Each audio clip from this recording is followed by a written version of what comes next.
Hello दोस्तों, स्वागत है आप सभी का एक और नई वीडियो में। तो दोस्तों आज के इस वीडियो में हम बात करने वाले हैं कि हम लोग अपनी हैंडराइटिंग कैसे इंप्रूव कर सकते हैं और हैंडराइटिंग सुधारने के लिए जो पेन पकड़ने की जो सही तरीका हो सकते हैं उसके ऊपर भी हम बात करेंगे कि पेन को किस तरह से पकड़े ताकि हमारी हैंडराइटिंग ज़्यादा से ज़्यादा इंप्रूव हो सके। इन दोनों टॉपिक्स के ऊपर हम बात करने वाले हैं। तो दोस्तों अगर आप चाहते हो कि आपकी हैंडराइटिंग बहुत अच्छी हो, मोतियों जैसी हो, तो इस वीडियो को ध्यान से देखना और मैं आप लोगों को जो भी बातें बताऊँ उनको फॉलो करना, तो डेफिनेटली आपको बहुत ज़्यादा फायदा होगा। तो दोस्तों हैंडराइटिंग क्यों सुधारनी चाहिए? हैंडराइटिंग सुधारने के तो कई सारे फायदे। अगर आपकी हैंडराइटिंग अच्छी होगी तो एग्जामिनर आपको बहुत ज़्यादा अच्छे नंबर देगा, और अगर आपकी हैंडराइटिंग अच्छी नहीं है तो आपको बहुत अच्छा नॉलेज भी होगा ना, तो भी आपको एग्जाम में उतने अच्छे नंबर नहीं मिलने वाले हैं। आप लोगों ने देखा होगा यार कि अगर किसी की हैंडराइटिंग अच्छी नहीं है और उसको बहुत ज़्यादा नॉलेज भी है तो भी उसके एग्जाम में नंबर कटने वाले हैं। तो आपकी हैंडराइटिंग अच्छी होना बहुत ज़्यादा जरूरी है। जिस प्रकार से हम बोल के अपने भावों और विचारों का आदान प्रदान करते हैं, अपने बोल के हम स्पीकिंग के जरिए हम अपने शब्द किसी और को मतलब बताते हैं, ठीक उसी प्रकार से लिख कर भी हम अपने भावों या विचारों का आदान प्रदान कर रहे हैं। तो लिखना भी बहुत ज़्यादा इंपॉर्टेंट है। जितना बोलना जरूरी है ना, बोलना जितना इंपॉर्टेंट है, ठीक उसी तरह से लिखना भी बहुत ज़्यादा इंपॉर्टेंट है। और अगर आप जो लिखोगे वो किसी को समझ में नहीं आएगा तो फिर आपकी लेखन शैली किस काम की?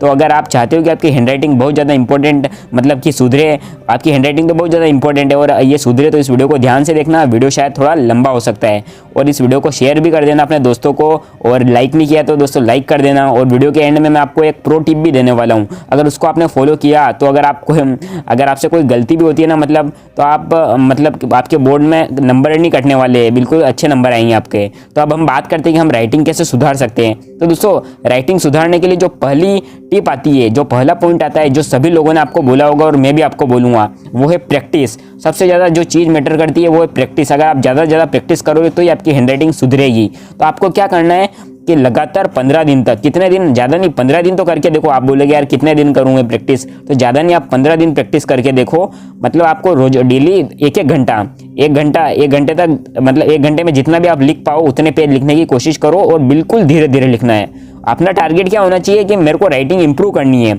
मतलब पेज भरना नहीं है, मतलब कुछ भी पेज भर दिया एक घंटे में। आपका टारगेट होना चाहिए मेरी हैंडराइटिंग इंप्रूव हो। तो आपको धीरे धीरे लिखना है और लिखने की ज़्यादा से ज़्यादा प्रैक्टिस करनी है, और शब्दों पर ध्यान देना है कि आप जैसे क लिख रहे हो तो क किस तरह से लिख रहे हो, कहीं वो क में जो ये जो साइड वाले भाग होते हैं ये टेढ़े मेढ़े तो नहीं जा रहे। बिल्कुल आपको ध्यान से हैंडराइटिंग की प्रैक्टिस करनी है। और दूसरी टिप जो आप ध्यान में रखोगे वो है सिटिंग पोजीशन। आप किस जगह बैठकर मतलब लिख रहे हो, ये चीज़ भी बहुत ज़्यादा इंपॉर्टेंट है, मैटर करती है। कहीं आप बिस्तर पर लेट कर तो नहीं लिख रहे हो, मतलब बिस्तर पर सोए हुए हो और तब आप लिख रहे हो, तो आपकी हैंडराइटिंग अच्छी नहीं होने वाली है। और बिस्तर पर लेट के तो एग्जाम होगा नहीं, आपका एग्जाम तो सेंटर पर होगा, वहाँ पर तो आपको टेबल चेयर पर बैठ कर लिखना होगा। तो आपको जो ये हैंडराइटिंग की प्रैक्टिस करनी है ना, तो ये सोते सोते नहीं करनी है। बहुत सारे बच्चे क्या करेंगे कि मैंने बोल दिया तो प्रैक्टिस करनी है तो सो के लिखेंगे, तो सोते हुए नहीं लिखनी। आपको प्रॉपर टेबल चेयर लेनी है, उसके ऊपर बैठकर लिखने की प्रैक्टिस करनी है।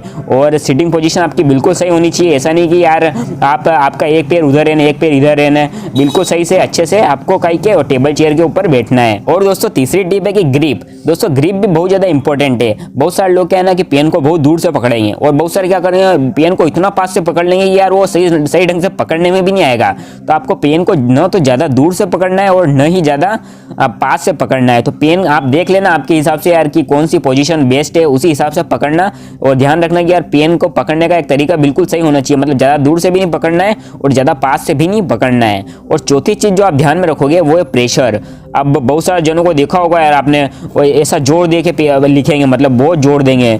कोई भी वर्ड लिखेंगे तो इतना ज़्यादा जोर देंगे कि वो पीछे का जो साइड होता है ना, पन्ने का जो दूसरा साइड, उसके ऊपर भी अक्षर छप जाएंगे। तो ये गलती आपको नहीं करनी है। बिल्कुल हल्के हाथ से लिखना है, और जो भी आपको सूटेबल लगे उतने ही प्रेशर के साथ लिखना है। ज़्यादा प्रेशर के साथ लिखोगे तो कागज़ भी फटने लगेगा और पीछे छप जाएंगे अक्षर। तो इसीलिए आपको ज़्यादा प्रेशर नहीं देना है। आप देख लेना आपके हिसाब से क्या सूटेबल है, किस तरह से आपकी हैंडराइटिंग ज़्यादा अच्छी आ रही है, उतना ही प्रेशर देना है। ज़्यादा प्रेशर नहीं देना है और ना ही कम प्रेशर देना है। और पांचवी टिप जो आप ध्यान में रखोगे वो स्पीड का तो मैंने आपको स्टार्टिंग में भी बोला है और अभी भी मैं बोल रहा हूँ कि जब भी आप प्रैक्टिस करो ना तो ज़्यादा स्पीड मत रखना। स्पीड बिल्कुल धीरे, बिल्कुल स्लो लिखना कि यार मेरी हैंडराइटिंग मोतियों जैसी निकले।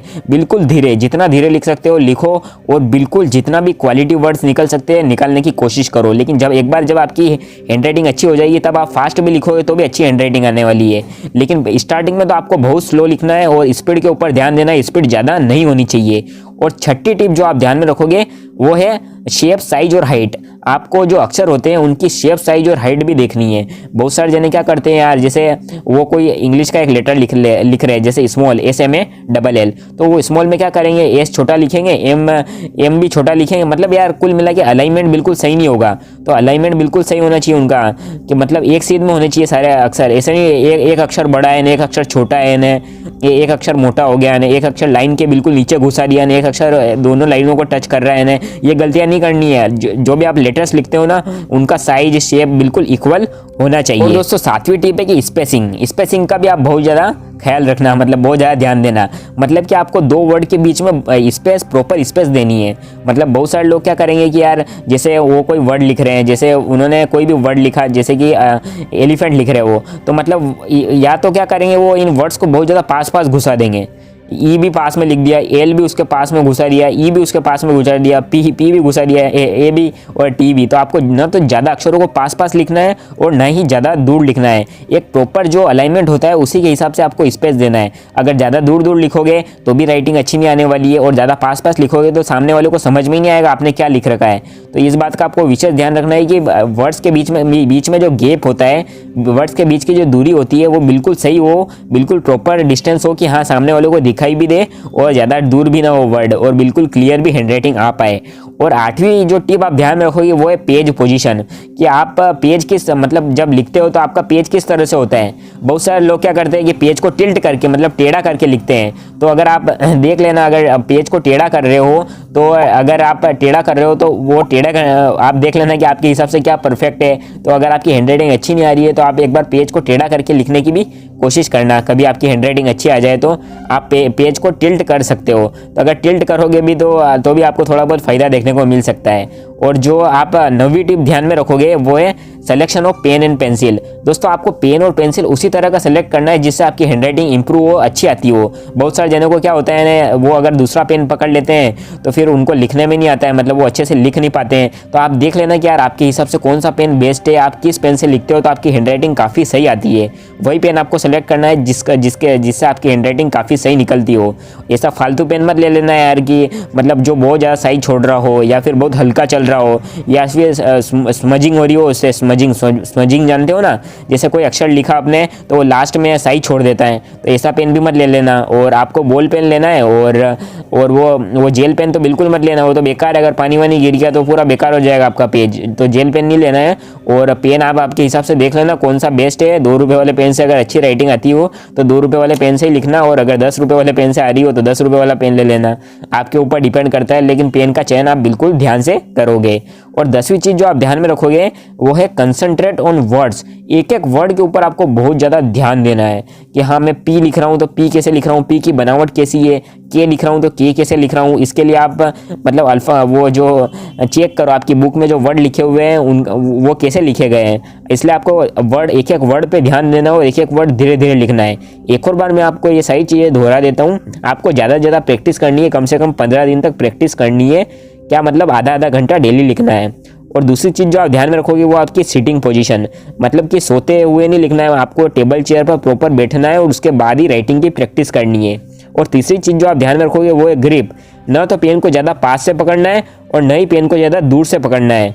और चौथी चीज़ है कि प्रेशर, आपको ज़्यादा प्रेशर देके भी नहीं लिखना है। और पांचवी चीज़ जो है वो स्पीड का ध्यान रखना है। और छठी चीज़ है शेप साइज हाइट जो है ना अक्षरों की वो इक्वल होनी चाहिए। और सातवीं चीज़ है आपको स्पेस देना है, 2 शब्द के बीच में प्रॉपर स्पेस होना चाहिए। और 8वीं चीज़ है कि पेज की पोजीशन। और 9वीं है selection of pen and pencil, सही पेन और पेंसिल का आपको चुनाव करना है। और 10वीं चीज़ है कि जो शब्द है उनके ऊपर ध्यान देना है। और अगर मैं प्रो टिप की बात करूँ तो जब आप कोई अगर अक्षर काटना हो तो ऐसे मतलब लाइनें मत खींचना है, केवल एक सिंगल लाइन ड्रॉ करनी है आपको। जैसे आपसे कोई गलती हो गई तो केवल एक सिंगल लाइन ड्रॉ करके उस अक्षर को काट देना है, ऐसा नहीं उसको पूरा घिसा पिटी करो, वो नहीं करना है, एक सिंगल लाइन खींच के उसको काटना है। तो यही था आज के इस वीडियो में। अगर वीडियो अच्छा लगा हो तो लाइक कर देना। मैं मिलूँगा आपसे अगले वीडियो में, तब तक के लिए जय हिंद, वंदे मातरम।